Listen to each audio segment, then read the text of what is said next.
All right, AP, here is sample exercise 3.70. We're balancing a chemical equation. Chromium compounds exhibit a variety of bright colors. When solid ammonium dichromate, a vivid orange compound, is ignited, a spectacular reaction occurs. As shown in 2 paragraphs, they're in your book. I'm not going to put them on this, but if you want to look at them, they're in your textbook right next to this sample problem.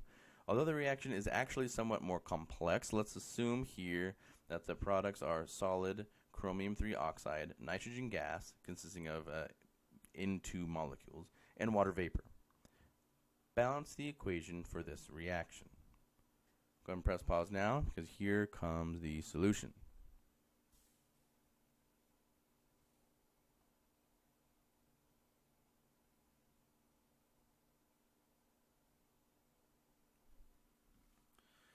So from the description given, the reactant is solid ammonium dichromate. Okay, so that's NH4 2 Cr2O7 in the solid state. And the products are nitrogen gas, N2 in the gaseous state, water vapor, H2O in the gaseous state, and solid chromium-3 oxide, which is Cr2O3 in the solid state. The formula for chromium-3 oxide can be determined by recognizing that the Roman numeral 3 represents that chromium plus 3 ions are present.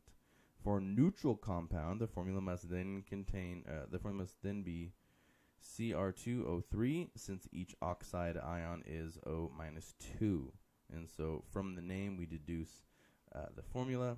That's why that was so important. Nomenclature is so important in the rest of this course. So the unbalanced equation, based on what we just talked about, is shown here. Here is our solid ammonium dichromate. Here is our chromium-3 oxide. Here is our gaseous nitrogen, and here's our gaseous water. So note that nitrogen and chromium are balanced. Okay, nitrogen and chromium are balanced. There are 2 nitrogen atoms and 2 chromium atoms on each side, but hydrogen and oxygen are not. Yeah, so a coefficient of 4 for H2O balances the hydrogen atoms. Okay, so if I were to put a 4 in front of here, we'd actually have balanced hydrogens. Note that in balancing the hydrogen, we also incidentally, we balance the oxygens, since there are 7 oxygens in the reactants and in the products. Now, that doesn't always happen. Sometimes you get lucky. In this course, some of our reactions are a little bit more complex, but in general, they're pretty darn simple reactions, and they typically don't require large astronomical coefficients.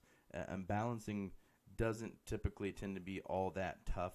All you need to do is show that you understand the law of conservation of mass, and that reactions just rearrange atoms instead of creating or destroying atoms.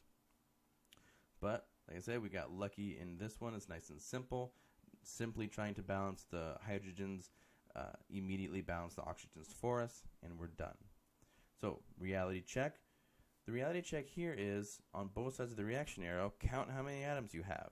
And I suggest write it down. Write it down. You're going to have space on your tests in my course to do scratch work, and you're going to have space on the AP exam to do scratch work. So utilize it. Use every resource available to you. So we see by counting, simple inspection, we have 2 nitrogens on both sides, we have 8 hydrogens on both sides, we have 2 chromiums on both sides, and we have 7 oxygens on both sides, and that means that this equation is balanced.